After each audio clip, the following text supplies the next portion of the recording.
Hey, this is Mark, and today I'm going to be working on an iPhone 6 with no image. The phone boots up, and iTunes detects it as a normal phone. It's not in DFU mode or anything, and there's just no picture on the screen. And it's not backlight. It's definitely no image at all.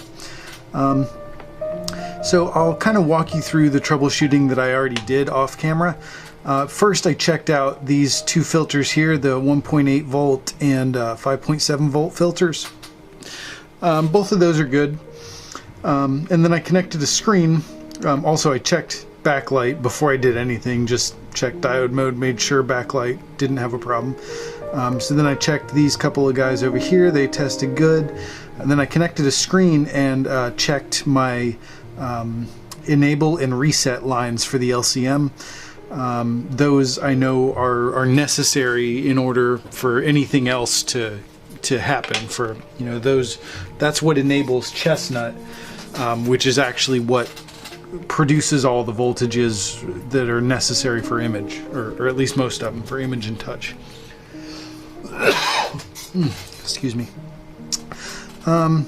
So then the next step in my troubleshooting was just to take the CPU shield off and start measuring around for voltages around Chestnut to see if it's producing what it needs to. The first thing I checked was this coil right here, which should read about 6 volts, and it was reading 3.9 volts, which that's battery voltage. That's just the VCC main voltage. So that tells me that Chestnut is not boosting the signal like it should. And then I checked both of these guys, and I don't remember what they're supposed to be. I think this guy over here is supposed to be 5.7 and this one's 5.1. I don't really remember, and I'm not going to look it up right now. I know one of these two, if not both of them, should be 5 point something volts, and it was 0. So that again tells me Chestnut is not boosting. It's not producing the voltages that it should. So then I just checked with my finger, and I can feel that it's definitely getting hot. So that's going to be the solution to this one, I believe. We're going to find out.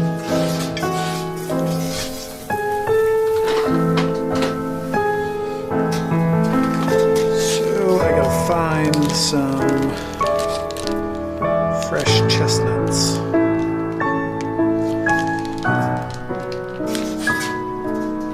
been a while since I've had to replace one of these guys. I mean, they're fairly common to need to be replaced. But just in my personal workload, I don't see them very often. Mostly if I get something that has no image, it's because it's got long screw damage, or it's actually a backlight problem that I've got to fix. Don't see Chestnut very often. I used to see it so often I would have them out at my station here and just ready to use. I've got to dig some out now.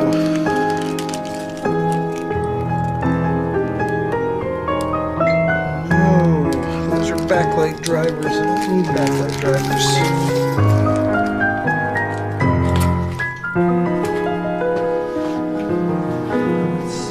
Oh, there we go.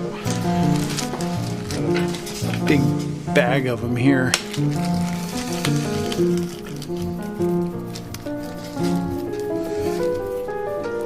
See, I got, what's that, 60 of them? That should be enough. Oh, sorry, 59. I've used one of these.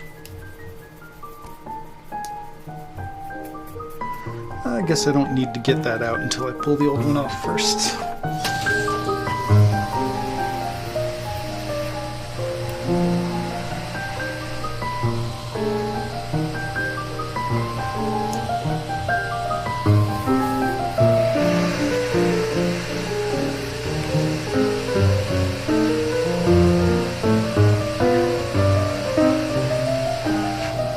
So I just kind of grab the chip as I'm heating it up, and I don't try to yank it off the board, but I grab it and I try to wiggle it a little bit, and it doesn't move until those balls are melted. And then once it does move a little bit, then I know I can lift it off.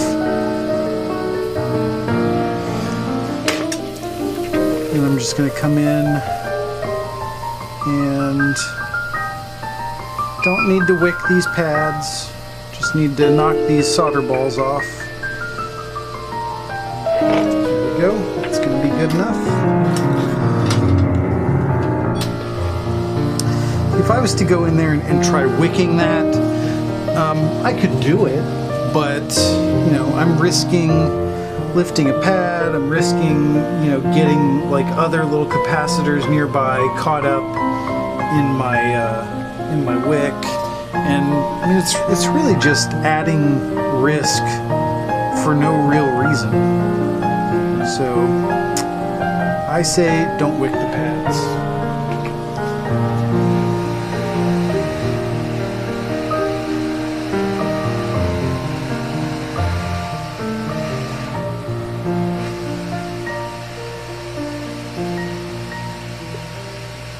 I'm just adding some hot air for a few seconds. I'm taking the hot air away, keeping my tweezers still, and then I come in and see, okay, I've got that chip tacked down now. So I can come back in and I'm looking for the chip to shift. And after I see it shift and settle, I'm going to give it a little nudge. So it looks, there it goes, it shifted. Now just give it a little nudge. There, that's what I'm looking for. I want to see that entire chip kind of move a little bit and then lock back into place. And that tells me that all the balls underneath it were melted and that the surface tension has been broken on all of them, and they've really soldered to that pad well. And now I will look up my test parts and we should have image.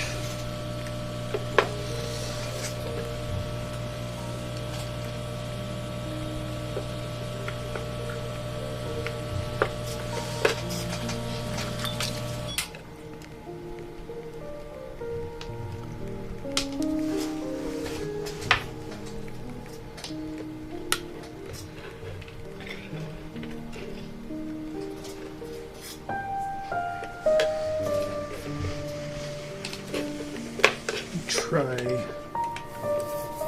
other screen.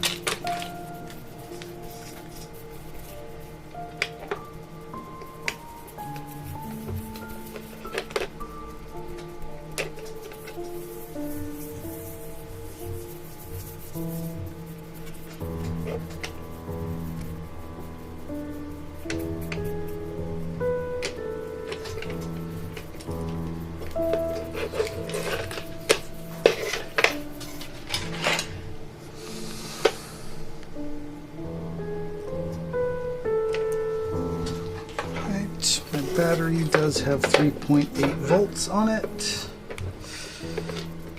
I'm still getting no image though. Maybe this one won't be as easy as I thought it was.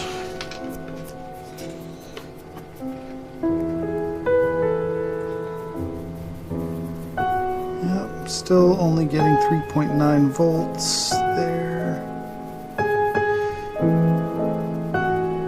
0 volts, 0 volts. All right, so something else is going on here.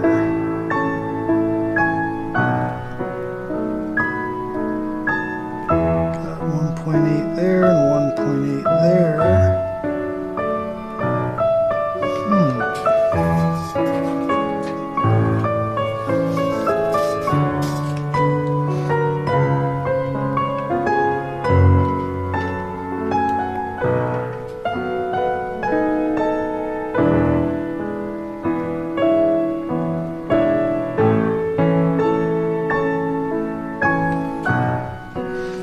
chestnut still feels like it's getting hot.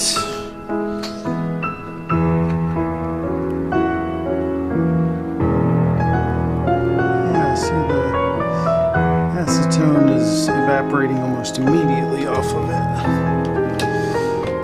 Alright. So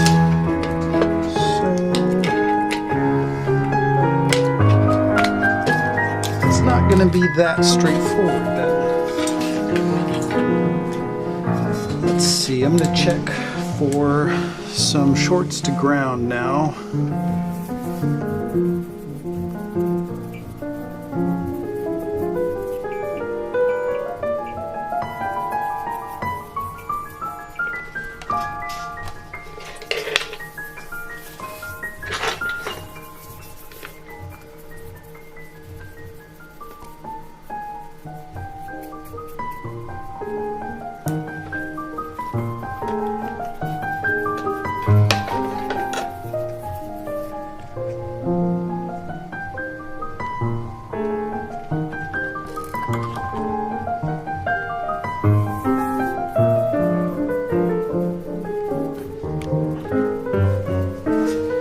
So I'm going to have to look up some of these lines in the schematic because, like I said, I just don't see these often enough, so I don't have it memorized. Alright, well, I know that is a 6-volt image line that should not be shorted to ground like that. So I'm going to pull these two caps off and see if that relieves my short. Of course, I'm going to do it one at a time so I can tell which one of them it was if it does solve it.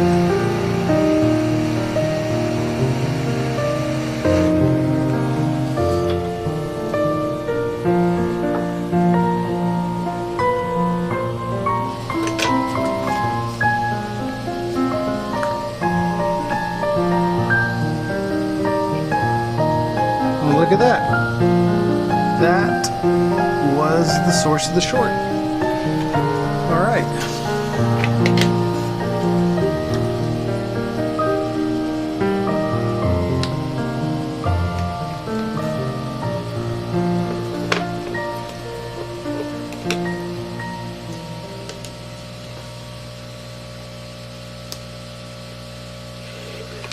And there we go.